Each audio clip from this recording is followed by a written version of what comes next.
My family abandoned me at 17, then tried to destroy my life after I became successful. True story. I was 17 years old when my entire life disappeared overnight. I came home after a late shift expecting noise, lights, and dinner smells, but instead the house was silent. The living room was empty, the walls were bare, and every cabinet stood open like someone had erased our life piece by piece. At first I thought we had been robbed until I walked into the kitchen and saw a single piece of paper sitting on the counter.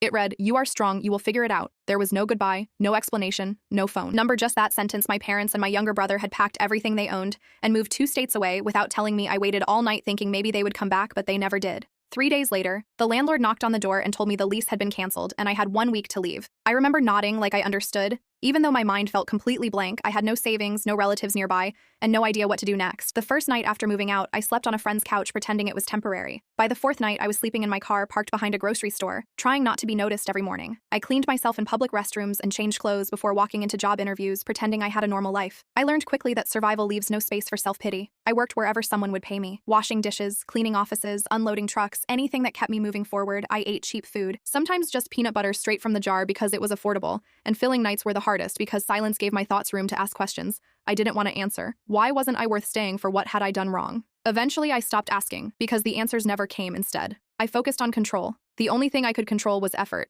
I started watching free online videos about money, business, and personal growth using library computers. I wrote goals on scraps of paper and taped them inside my car. Small goals first: save $500, find stable housing, get a better job. Slowly, life began to shift. A diner manager noticed how hard I worked and offered me extra hours. She paid me under the table until I could replace my lost document. That job saved me more than she ever knew. Months later, a regular customer offered me temporary work, organizing office files. The pay was triple what I earned before, and for the first time I felt possibility instead of fear. I learned fast, asked questions, and volunteered for extra responsibilities. Opportunities stacked on top of each other because I treated every chance like it might be my last. By 21, I had a small apartment. By 24, I was freelancing doing tech support and business consulting for small companies. By 27, I launched my own consulting company with nothing but a borrowed laptop and relentless determination. Clients trusted me because I understood struggle and solved problems quickly. Success didn't happen overnight, but consistency changed everything. The day my bank account reached $1 million, I didn't celebrate. I sat alone in my apartment and cried, not because of money, but because I finally felt safe, something I had not felt since childhood. For 11 years, my family never contacted me, not a birthday message, not a holiday call,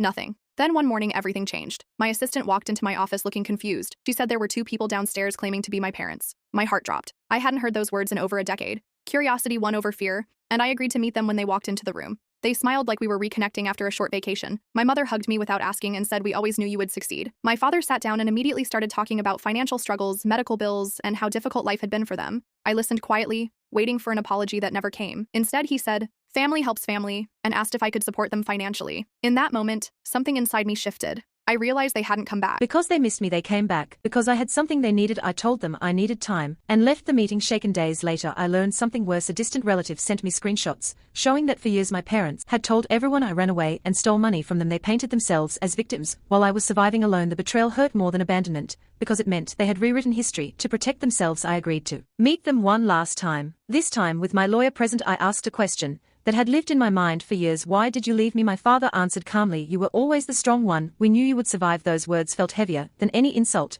because they revealed the truth. They didn't leave because they believed in me. They left because it was convenient. I told them I forgave them for my own peace. But forgiveness did not mean access to my life. When they continued calling, showing up, and pressuring me, I set legal boundaries and cut contact completely. Weeks passed and I expected relief. But instead I felt grief, not for the parents I had, but for the parents I wished existed. Therapy helped me understand something important. Healing is not about reconnecting with people who hurt you. It is about protecting the person you fought so hard to become. Slowly I built a new version of family, friends, mentors, co-workers, people who showed up when they didn't have to. One evening, while hosting a small dinner with friends, I realized something powerful. I was no longer the abandoned teenager sleeping in a car. I was someone who had built safety, love, and stability from nothing. Success was never about proving my family wrong. It was about proving to myself that I was worthy of a better life. And the greatest lesson I learned was this: sometimes closure does not come from reconciliation. Sometimes closure comes from walking away and choosing peace over history.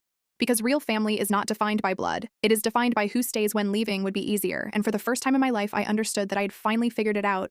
Not because they believed I would, but because I refused to give up on myself. If you're watching this video till the end, please leave a like from your heart.